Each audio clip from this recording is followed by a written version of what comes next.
ఒక యోగి ఆత్మకథ పరమహంస యోగానంద అధ్యాయం 36 పాశ్చాత్య ప్రపంచం పట్ల బాబాజీ ఆసక్తి. గురుదేవా, మీరెప్పుడైనా బాబాజీని కలుసుకున్నారా? శ్రీరాంపూర్లో ప్రశాంతమైన ఒక వేసవి రాత్రి అది. ఆశ్రమం 2వ అంతస్తు బాల్కనీలో నేను శ్రీ యుక్తేశ్వరి గారి పక్కన కూర్చుని ఉన్నప్పుడు మా తలలకు పైన పెద్ద పెద్ద నక్షత్రాలు మిలమిలా మెరుస్తున్నాయి. ఆ నా సూటి ప్రశ్నకు గురుదేవులు చిరునవ్వు నవ్వారు. ఆయన కళ్ళు భక్తి ప్రపత్తులతో ప్రకాశించాయి. 3 సార్లు ఆ అమరగురువుల దర్శన భాగ్యం కలిగింది. మేము మొదటిసారి కలుసుకోవడం అలహాబాదులో కుంభమేళా సందర్భంలో. చిరకాలంగా భారతదేశంలో జరిపే మతధార్మిక ఉత్సవాల్ని కుంభమేళా అంటారు. ఆధ్యాత్మిక లక్ష్యాల్ని అవి జనబాహుళ్యం దృష్టిలో ఎప్పుడూ నిలుపుతూ ఉంటాయి. శ్రద్ధాళువులైన హిందువులు వేలాది మంది సాధువుల్ని, యోగుల్ని, స్వాముల్ని, తపస్వుల్ని, అన్ని రకాల వాళ్లని దర్శించుకోవడానికి ప్రతి 12 ఏళ్లకి ఒకసారి లక్షలకి లక్షలు వచ్చి చేరతారు. మామూలుగా ఎన్నడూ ఏకాంత స్థానాన్ని విడిచిరాని సాధువులు చాలామంది ఈ మేళాలకు హాజరై ప్రాపంచిక స్త్రీ పురుషులకు తమ ఆశీస్సులు అందిస్తారు. నేను బాబాజీని కలుసుకున్న నాటికింకా నేను స్వామిని కాలేదు అంటూ కొనసాగించారు శ్రీ యుక్తేశ్వర్ గారు. కానీ అప్పటికి లాహిరీ మహాశయుల దగ్గర క్రియాయోగ దీక్ష తీసుకున్నాను. 1894 జనవరిలో అలహాబాదులో జరిగే మేళాకు వెళ్లమని నన్నాయన ప్రోత్సహించారు. నాకది మొట్టమొదటి కుంభమేళా అనుభవం. ఆ కోలాహలము, ఆ జనప్రవాహము చూసి నేను కొద్దిగా దిగ్భ్రమ చెందాను.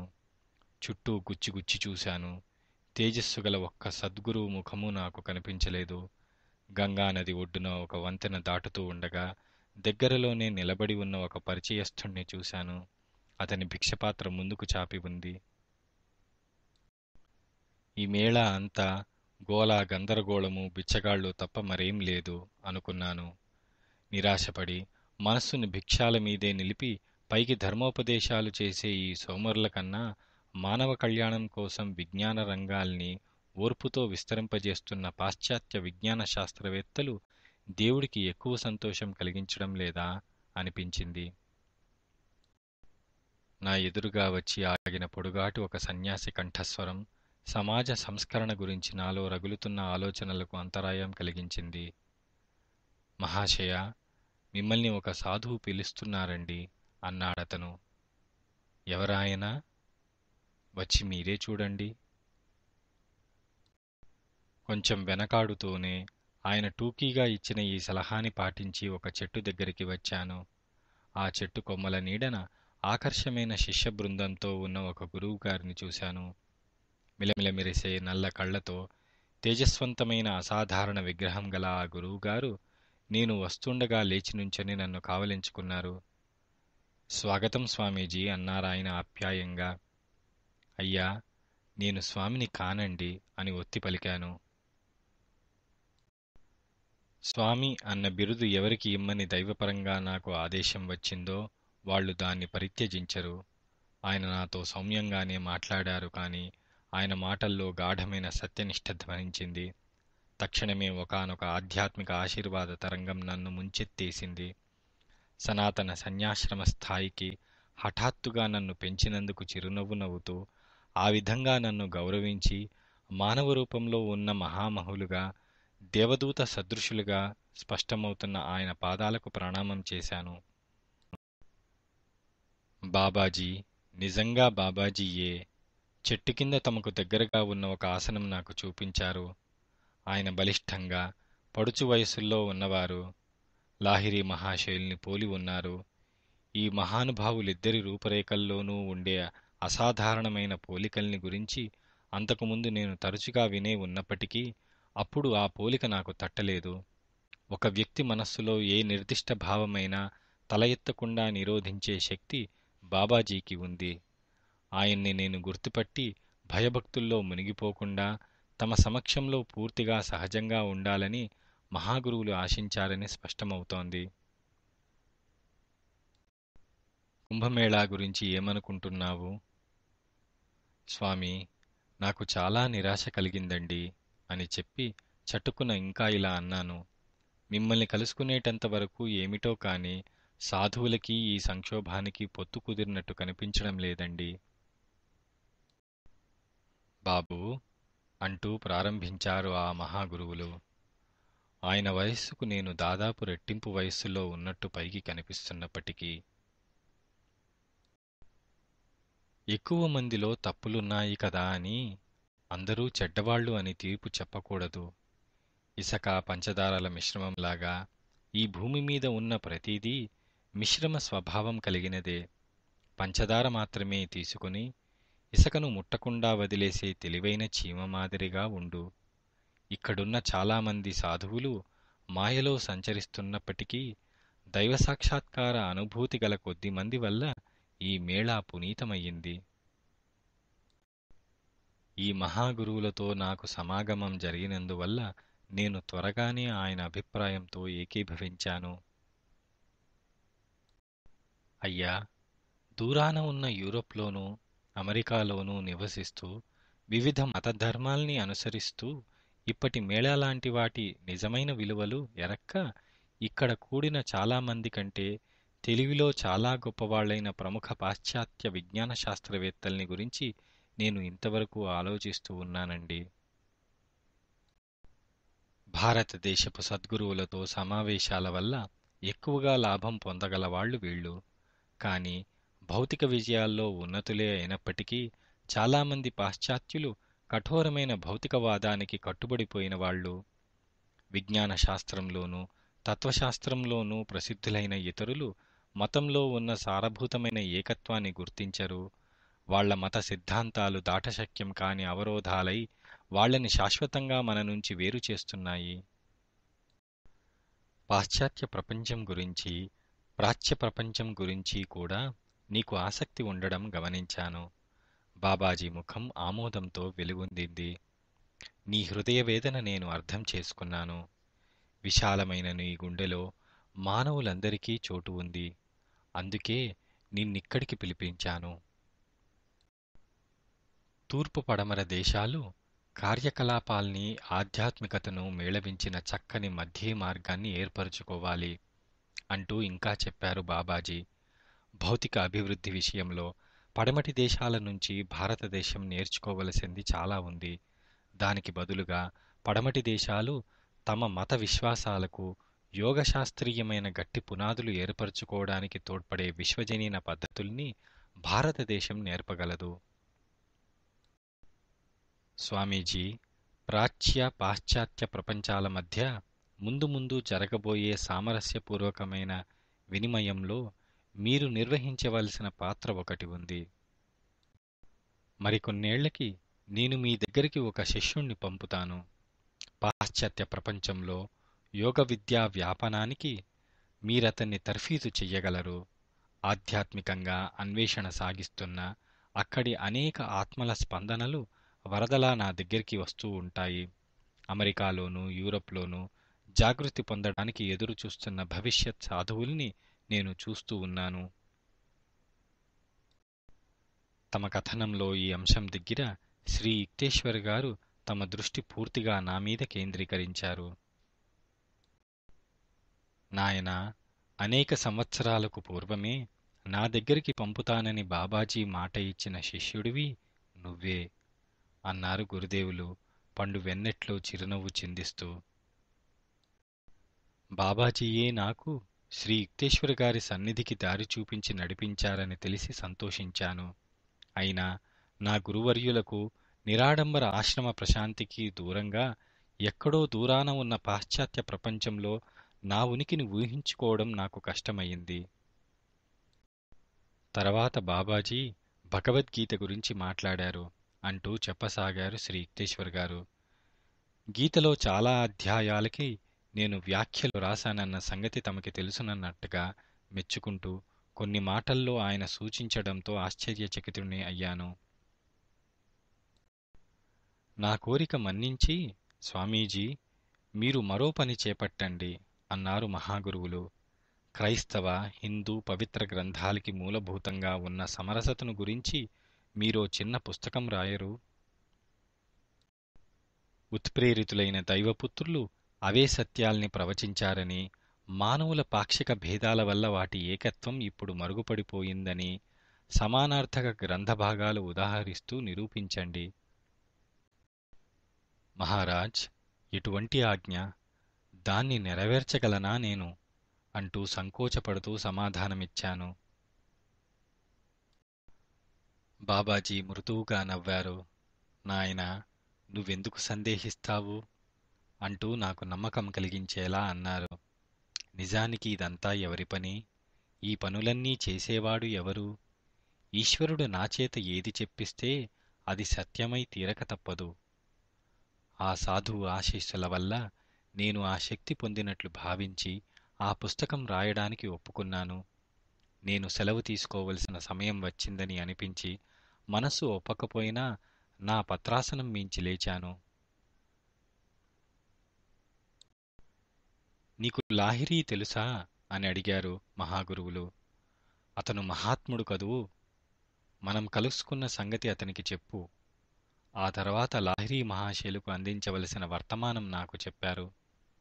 వీడుకోలుగా నేను సవినయంగా వంగి నమస్కారం చేసిన తర్వాత ఆ సాధువు ప్రసన్నంగా చిరునవ్వు నవ్వారు.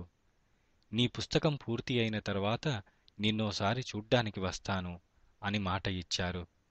ప్రస్తుతానికి సెలవు. ఆ మర్నాడు నేను కాశీ వెళ్లడానికి రైలు ఎక్కాను. మా గురుదేవుల నివాసానికి చేరి కుంభమేళాలో కనిపించిన అద్భుతయోగి కథ అంతా ఏకరువు పెట్టాను. అయ్యో, ఆయన్ని గుర్తుపట్టలేదా నువ్వు? లాహిరీ మహాశయుల కళ్ళు నవ్వుతో నాట్యమాడుతున్నాయి. నువ్వు గుర్తుపట్టలేకపోయావని తెలుస్తోంది. అందుకాయన అడ్డుపెట్టారు నిన్ను. ఆయన అసదృశులైన నా గురుదేవులు, దైవస్వరూపులైన బాబాజీ. బాబాజీ అంటూ మారు పలికాను, ఆశ్చర్యచకితుణ్ణై. యోగీశ్వరులు బాబాజీ, దృశ్యాదృశ్య రక్షకులు బాబాజీ. అయ్యో, గతాన్ని మళ్లీ వెనక్కి రప్పించి ఆయన పాదపద్మాలకు భక్తితో మొక్కడానికి మళ్లీ మరోసారి ఆయన సన్నిధిలో ఉండగలిగితే ఎంత బాగుండును. పరవాలేదు అంటూ ఊరడింపుగా అన్నారు లాహిరీ మహాశయులు. నిన్ను మళ్లీ చూస్తానని ఆయన మాట ఇచ్చారు. గురుదేవా, దైవతుల్యులైన ఆ గురువులు మీకో వర్తమానం అందించమని చెప్పారు నాకు. లాహిరీకి చెప్పు. ఈ జన్మ కోసం నిలవచేసి ఉంచిన శక్తి ఇప్పుడు చాలా తక్కువ స్థాయిలో ప్రవహిస్తూ ఉంది. అది దాదాపు అయిపోయినట్టే. గూఢార్థం గల ఈ మాటలు నేను అని అనడంతోటే లాహిరీ మహాశయుల విగ్రహం పిడుగు వచ్చి మీద పడ్డట్టుగా కంపించిపోయింది. ఒక్క లిప్తలో అంతా నిశ్శబ్దమైపోయింది. చిరునవ్వు చింది ఆయన ముఖ కవళిక ఊహించరానంత కఠినమైపోయింది. గంభీరంగా నిశ్చలంగా కూర్చొని ఉన్న కొయ్యబొమ్మ మాదిరిగా ఆయన దేహం వివరణమయింది. నేను భయభ్రాంతుణ్ణి అయ్యాను. ఈ ఆనందమూర్తి అంత ఆశ్చర్యకరమైన గాంభీర్యం ప్రదర్శించడం నా జీవితంలో అంతకు ముందెన్నడూ చూడలేదు. అక్కడున్న తక్కిన శిష్యులు భయం భయంగా చూశారు. 3 గంటలు నిశ్శబ్దంగా గడిచిపోయాయి. అప్పుడు లాహిరీ మహాశయులు తమకు సహజమైన ప్రసన్నతను తిరిగి పొంది ప్రతి శిష్యుడితోటి ఆప్యాయంగా మాట్లాడారు. ప్రతివారికి మనస్సు తేలికపడింది. మా గురుదేవుల్లో వచ్చిన ఈ మార్పును బట్టి బాబాజీ సందేశం స్పష్టమైన ఒక సంకేతమని, దాన్ని బట్టి లాహిరీ మహాశయులు తమ శరీరాన్ని త్వరలో విడిచి వెళ్ళిపోవలసి వస్తుందని తెలుసుకున్నారని నేను గ్రహించాను. గురుదేవులు తక్షణమే తమను తాము అదుపులో పెట్టుకొని భౌతిక ప్రపంచంతో తమకు ముడిపడి ఉన్న చిట్ట చివరి దారాన్ని తెంపుకొని చిరంతన పరమాత్మతత్వంలోకి పలాయనం చేశారని ఆయన భీకర మౌనం నిరూపించింది. బాబాజీ సందేశం నేను నీతో ఎప్పుడూ ఉంటాను అని చెప్పడానికి ఆయన అనుసరించిన పద్ధతి. బాబాజీ, లాహిరీ మహాశయులు సర్వజ్ఞులైనప్పటికీ నా ద్వారా కానీ మరో మధ్యవర్తి ద్వారా కానీ ఒకరికొకరు వర్తమానాలు పంపుకోవలసిన అవసరం లేనప్పటికీ ఆ మహానుభావులు మానవ నాటకంలో ఒక పాత్ర నిర్వహించడానికి తరచుగా ఇతరులను అనుగ్రహిస్తూ ఉంటారు. అప్పుడప్పుడు తమ భావి దర్శనాల్ని మామూలు పద్ధతిలో వార్తావహుల ద్వారా తెలియజేస్తూ ఉంటారు. ఎందుకంటే తమ మాటలు నెరవేరిన తర్వాత ఈ కథ వినే జనబాహుళ్యంలో ఇతోధికమైన దైవభక్తి కలిగించడానికి. త్వరలోనే నేను కాశీ నుంచి వచ్చేసి శ్రీరాంపూర్లో బాబాజీ కోరిన పవిత్ర గ్రంథ రచనా కార్యక్రమానికి పూనుకున్నాను అంటూ ఇంకా చెప్పారు శ్రీ యుక్తేశ్వర్ గారు. నేను ఇలా పనికి పూనుకున్నానో లేదో ఆ అమర గురుదేవులకు అంకితంగా ఒక శ్లోకం రాయాలన్న ఉత్ప్రేరణ నాలో కలిగింది. అంతకు ముందెన్నడూ నేను సంస్కృత కవిత్వ రచనకు పూనుకోకపోయినప్పటికీ మధురమైన పద్యపాదాలు అనాయాసంగా నా కలంలోంచి ప్రవహించసాగాయి. ప్రశాంత నిషీధ సమయంలో నేను బైబిలును, సనాతన ధర్మశాస్త్ర గ్రంథాల్ని సరిపోల్చి చూడడంలో నిమగ్నుణ్ణి అయ్యాను. పావనమూర్తి యేసుప్రభువు వాక్కుల్ని ఉదాహరిస్తూ ఆయన ఉపదేశాలు వస్తుతః వేదదర్శనాలతో ఏకీభవిస్తాయని నిరూపించాను. పరమగురువుల కృపవల్ల ద హోలీ సైన్స్ కైవల్య దర్శనం అన్న నా పుస్తకం చాలా కొద్ది కాలంలోనే పూర్తి అయింది. నా రచనా కార్యక్రమం ముగిసిన మర్నాడు పొద్దున గంగలో స్నానం చెయ్యడానికి ఇక్కడ రాయ్ఘాట్ రేవుకు వెళ్ళాను అంటూ చెప్పారు శ్రీ యుక్తేశ్వర్ గారు. రేవు నిర్మానుష్యంగా ఉంది. వెచ్చవెచ్చని ఎండలో ప్రశాంతిని అనుభవిస్తూ కొద్దిసేపు నిలకడగా ఉండిపోయాను. తళతళలాడే నీళ్లల్లో ఒక్క మునుగు మునిగి ఇంటికి బయలుదేరాను. ఆ నిశ్శబ్దంలో వినవస్తున్న శబ్దమల్లా నేను అడుగుతీసి అడుగు వేస్తున్నప్పుడు గంగలో తడిసిన బట్ట రెపరెపలాడుతూ చేస్తున్న చప్పుడే. ఏటి ఒడ్డున విశాలమైన పెద్ద మర్రి చెట్టున్న తావు దాటి కొంచెం వెళ్లేసరికి ఎందుకో వెనక్కి తిరిగి చూడాలన్న గట్టి ఊపు ఒకటి వచ్చింది. అక్కడ మర్రి చెట్టు నీడన కొద్దిమంది శిష్యుల నడుమ కూర్చుని ఉన్నారు మహామహులు బాబాజీ. అభినందనలు స్వామీజీ. నేను కలగనడం లేదని నమ్మకం కలిగించడానికి మహాగురువుల కంఠస్వరం మధురంగా ధ్వనించింది. మీ పుస్తక రచన విజయవంతంగా ముగించడం గమనించాను. మీకు మాట ఇచ్చిన ప్రకారం మీకు ధన్యవాదాలు చెప్పడానికి ఇక్కడున్నాను. దడదడలాడుతున్న గుండెతో ఆయన పాదాల ముందు సాగిలపడ్డాను. పరమగురూజీ, మీరు మీ శిష్యులు దగ్గరిలో ఉన్న మా ఇంటిని పావనం చెయ్యరు అంటూ ప్రాధేయపూర్వకంగా విన్నవించుకున్నాను. పరమగురువులు చిరునవ్వుతో నిరాకరించారు. వద్దు నాయనా, చెట్ల నీడంటే ఇష్టపడే మనుషులం మేము. ఈ చోటు చక్కగా సుఖంగా ఉంది. కాసేపు ఉండండి అంటూ ప్రాధేయపూర్వకంగా ఆయన వైపు చూశాను. కొన్ని ప్రత్యేకమైన మిఠాయిలు తీసుకుని చటుక్కున చక్కా వస్తాను. కొద్ది నిమిషాల్లో నేను ఫలహారాల పళ్ళెంతో తిరిగి వచ్చేసరికి విశాల వటవృక్షం నీడన ఆ దివ్యస్వరూపుల బృందం లేదు. రేవు చుట్టుపక్కలంతా గాలించాను. కాని ఆ సాధు బృందం గాలిరెక్కల మీద అదివరకే ఎగిరిపోయిందని నా హృదయానికి తెలుసు. నా మనసు తీవ్రంగా గాయపడింది. మళ్లీ మేం కలుసుకున్నా కూడా నేను బాబాజీతో మాటే ఆడను అనుకున్నాను మనసులో. అంత హఠాత్తుగా ఆయన వెళ్ళిపోయి నా మీద నిర్దయ చూపించారు. నిజంగా ఇది ప్రణయకోపం, అంతకి మించి మరేమీ లేదు. మరికొన్ని నెలలకి నేను కాశీలో లాహిరీ మహాశయుల్ని దర్శించాను. నేను గదిలోకి ప్రవేశించగానే మా గురువులు పలకరింపుగా చిరునవ్వు నవ్వారు. రావయ్యా యుక్తేశ్వర్ అన్నారాయన. నా గదిగుమ్మంలో నువ్వు బాబాజీని చూశావా? లేదండి అని జవాబిచ్చాను ఆశ్చర్యంగా. ఇలారా. లాహిరీ మహాశయులు నా నుదిటిని మెల్లగా స్పృశించారు. వెంటనే చూశాను. తలుపు దగ్గర ప్రఫుల్ల పద్మ సదృశులైన బాబాజీ సుందర రూపాన్ని. నా మనస్సుకు తగిలిన వెనకటి గాయం గుర్తుకు వచ్చింది. నేను ప్రణామం చెయ్యలేదు. లాహిరీ మహాశయులు ఆశ్చర్యచకితులై చూశారు నావైపు. అగాధమైన కళ్లతో నావైపే చూస్తున్నారు దివ్యగురువులు.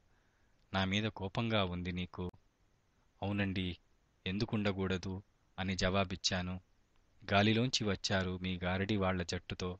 ఆ పల్చటి గాలిలోకి మళ్లీ మాయమయ్యారు. నేను నిన్ను చూస్తాననే చెప్పాను కాని ఎంతసేపు ఉంటానో చెప్పలేదు.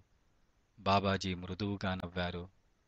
నువ్వు ఉత్సాహాతిరేకంలో ఉన్నావు. నీ అశాంతి గాలిదుమారంలోనే నేను ఎగిరిపోయానని నీకు నమ్మకంగా చెప్పదలుచుకున్నాను. పొగడ్తలేని ఈ సంజాయిషీతో తక్షణమే తృప్తిపడ్డాను నేను. ఆయన పాదాలకు ప్రణామం చేశాను. ఆ పరమగురువులు దయతో నా భుజం తట్టారు. అబ్బాయి, నువ్వింకా ఎక్కువగా ధ్యానం చెయ్యాలి అన్నారాయన. నీ చూపు ఇంకా లోపరహితం కాలేదు. సూర్యకాంతికి మరుగున ఉన్న నన్ను చూడలేకపోయావు నువ్వు. దివ్య వేణునాదం వంటి స్వరంతో ఈ మాటలు పలికి మరుగై ఉన్న వెలుతురులోకి మాయమయ్యారు బాబాజీ. నా కడపటి కాశీ సందర్శనల్లో ఇది ఒకటి అని ముగించారు శ్రీ యుక్తేశ్వర్ గారు. కుంభమేళాలో బాబాజీ జోస్యం చెప్పినట్టుగానే లాహిరీ మహాశైల గృహస్థ అవతారం ముగింపుకి దగ్గర పడింది. 1895 వేసవిలో ఆయన దృఢకాయానికి వీపుమీద ఒక చిన్న కురుపు వేసింది. కురుపు కొయ్యడానికి ఆయన అడ్డుపెట్టారు. తమ శిష్యుల్లో కొందరి దుష్కర్మను తమ శరీరంలో అనుభవించి దాన్ని నశింపు చేస్తున్నారు. చివరికి కొందరు శిష్యులు పట్టుబట్టారు. దానికి ఆయన గూఢంగా జవాబు ఇచ్చారు.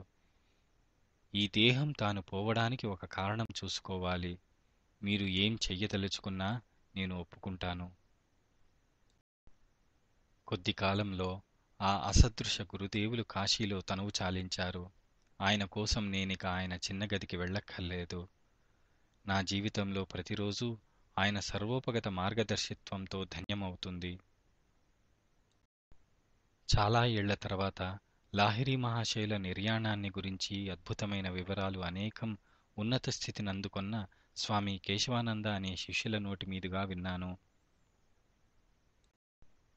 మా గురుదేవులు శరీరాన్ని విడిచిపెట్టడానికి కొన్నాళ్ల ముందు నేను హరిద్వారంలో నా ఆశ్రమంలో కూర్చొని ఉండగా నా ఎదుట ఆయన సాక్షాత్కరించారు. వెంటనే కాశీకి రా, ఈ మాటలతో లాహిరీ మహాశైలు అదృశ్యమయ్యారు.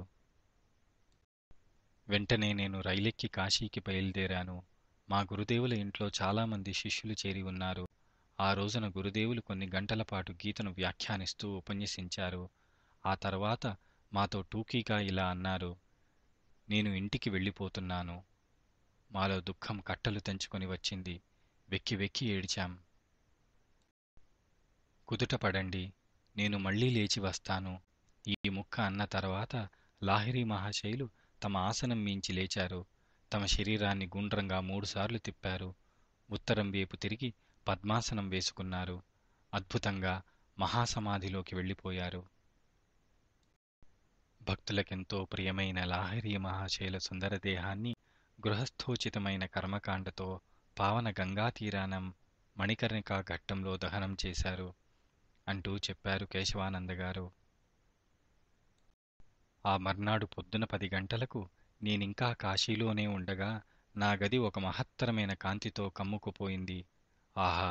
లాహిరీ మహాశైల రూపం రక్తమాంసాలు నిండిన శరీరంతో నా ఎదురుగా నిలబడి ఉంది. అది అచ్చం ఆయన వెనకటి శరీరంలాగే ఉంది. కాని దానికన్నా ఇది తక్కువ వయస్సులో ఉన్నట్టు, దానికన్నా తేజోవంతంగానూ ఉంది. గురుదేవులు నాతో మాట్లాడారు. కేశవానంద, నేనే దహనమైన నా శరీరం తాలూకు విఘటిత పరమాణువుల నుంచి నా రూపాన్ని కొత్త నమూనాగా సృష్టించి పునరుత్థానం కావించాను. గృహస్థుగా ఈ ప్రపంచంలో నా పని పూర్తి అయింది. కాని నేనీ భూమిని పూర్తిగా విడిచిపోను. ఇక నుంచి బాబాజీతో హిమాలయాల్లో కొంతకాలం గడుపుతాను. ఆ తర్వాత బాబాజీతో బ్రహ్మాండంలో. ఆశీహ్ పురస్సరంగా నాతో కొన్ని మాటలు పలికి అంతర్ధానమయ్యారు లోకాతీత గురుదేవులు. అద్భుతమైన ఉత్తేజంతో నిండిపోయింది నా గుండె.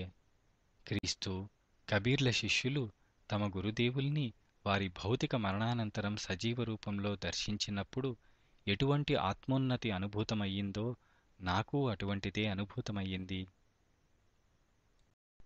హరిద్వారంలో ఉన్న నా ఏకాంత ఆశ్రమానికి నేను తిరిగి వెళ్ళినప్పుడు లాహిరీ మహాశైల పవిత్ర చితాభస్మంలో కొంత భాగం కూడా తీసుకుని వెళ్ళాను.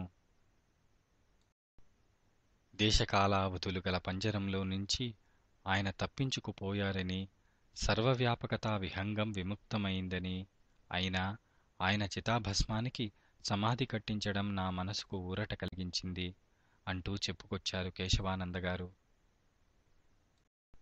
పునరుద్ధానం చెందిన గురుదేవుల్ని దర్శించే భాగ్యం పొందిన మరో శిష్యులు సాధు ప్రవృత్తి గల పంచానన్ భట్టాచార్య గారు. నేను కలకత్తాలో ఆయన ఇంటికి వెళ్ళి గురుదేవులతో ఆయన గడిపిన అనేక సంవత్సరాల వృత్తాంతాన్ని ఆనందంగా విన్నాను. చివర తమ జీవితంలో కల్లా అత్యద్భుతమైన ఘట్టం ఒకటి చెప్పారాయన. లాహిరీ మహాశయుల దహనం జరిగిన మర్నాడు పొద్దున్న 10 గంటలకి ఇక్కడ కలకత్తాలో జీవద్విభవంతో నా ముందు ప్రత్యక్షమయ్యారాయన. 2 శరీరాల సాధువు స్వామి ప్రణవానందగారు కూడా తమ అతీంద్రియ అనుభూతిని నాకు వివరించారు. మా రాంచీ విద్యాలయాన్ని సందర్శించిన సందర్భంలో ప్రణవానందగారు నాకిలా చెప్పారు. లాహిరీ మహాశయులు శరీరాన్ని విడిచిపెట్టడానికి కొన్నాళ్ల ముందు ఆయన దగ్గర్నుంచి నాకో ఉత్తరం వచ్చింది. నన్ను వెంటనే కాశీకి రమ్మని రాశారాయన అందులో. అయితే తప్పనిసరి ఆటంకం వల్ల నా ప్రయాణం ఆలస్యమైంది. వెంటనే బయలుదేరలేకపోయాను. నేను కాశీ ప్రయాణానికి సిద్ధమవుతూ ఉండగా పొద్దున 10 గంటల వేళ మా గురుదేవుల ఉజ్వల రూపాన్ని నా గదిలోనే చూసి ఆనందం పట్టలేకపోయాను. కాశీకి రావాలని తొందరెందుకు అన్నారు చిరునవ్వు చిందిస్తూ. నన్నింకా అక్కడ చూడవు. ఆయన మాటల్లో అర్థం నాకు స్ఫురించేసరికి గుండె పగిలి వలవలా ఏడ్చేశాను. ఆయన్ని కేవలం అంతర్దర్శనంలోనే చూస్తున్నానని నమ్మి. గురుదేవులు ఓదార్పుగా నా దగ్గరికి వచ్చారు. ఇక్కడ నా కండపట్టి చూడు అన్నారు. ఎప్పటిలాగే నేను జీవించి ఉన్నాను. దుఃఖపడకు. ఎప్పటికీ నీతోనే ఉండడం లేదు.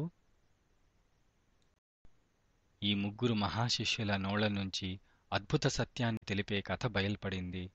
లాహిరీ మహాశయుల దేహం మంటలకు ఆహుతి అయిన మరునాడు పొద్దున 10 గంటల వేళ రూపాంతరం చెందినప్పటికీ వాస్తవమైన దేహంలో 3 వేర్వేరు నగరాల్లో ముగ్గురు శిష్యుల ముందు ఆయన సాక్షాత్కరించారు. నశ్వరమైన దీనికి అనశ్వరత సిద్ధిస్తే, మర్త్యుడు అమరత్వం సాధిస్తే అప్పుడు మృత్యువుని విజయం కబళించేసిందన్న లిఖిత సూక్తి రుజువవుతుంది. మరణమా ఎక్కడ నీ కాటు, శ్మశానమా ఎక్కడ నీ విజయం.